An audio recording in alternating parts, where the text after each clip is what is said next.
বড়িগুলো ভেজে নেব।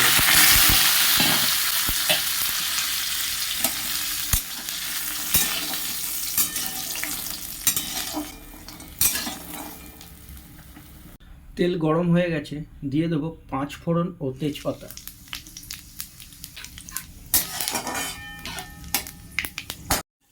দিয়ে দেবো কিছু কেটে রাখা আলু ও পেঁপে। তার সঙ্গে সঙ্গে দিয়ে দেবো 1 চামচ, চায়ের চামচের 1 চামচ করে হলুদ গুঁড়ো, জিরে গুঁড়ো, ধনে গুঁড়ো। ভালো করে মিশিয়ে নেব।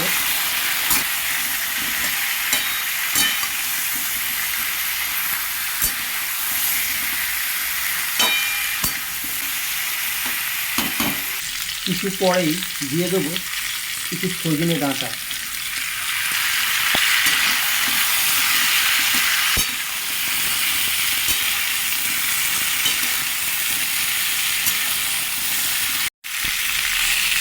এরপরেই দিয়ে দেবো স্বাদ ও পরিমাণ মতো নুন।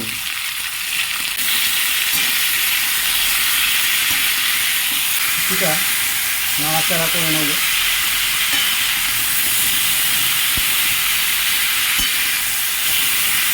দিয়ে দেবো বেশ কিছু পরিমাণ জল।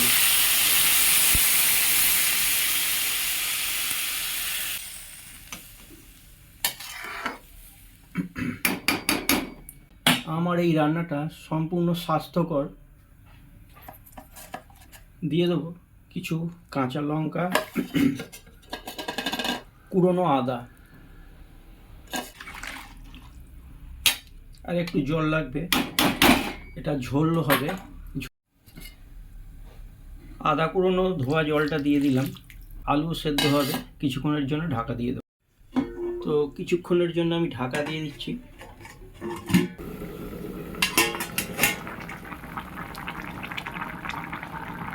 ফিরে এসেছি প্রায় 10 মিনিট পর। ঝোলটা যেরকম চেয়েছিলাম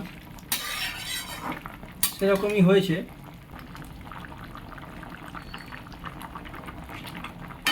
মোমের মতো সেদ্ধ হয়ে গেছে, নরম। এবারে যেটা দেব কিছু ভাজা বড়ি।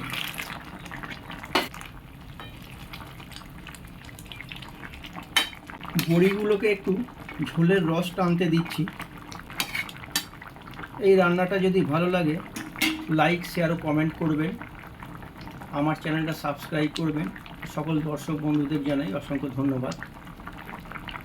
ভারতের বাইরে থেকে যারা দেখছেন, যদি দেখেন, তাদেরকেও জানাই অসংখ্য ধন্যবাদ।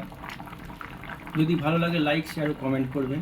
সম্পূর্ণ স্বাস্থ্যকর একটি নিরামিষ ঝোল, গরমের দিনে খুবই উপকার, পেটের পক্ষে তো বটেই।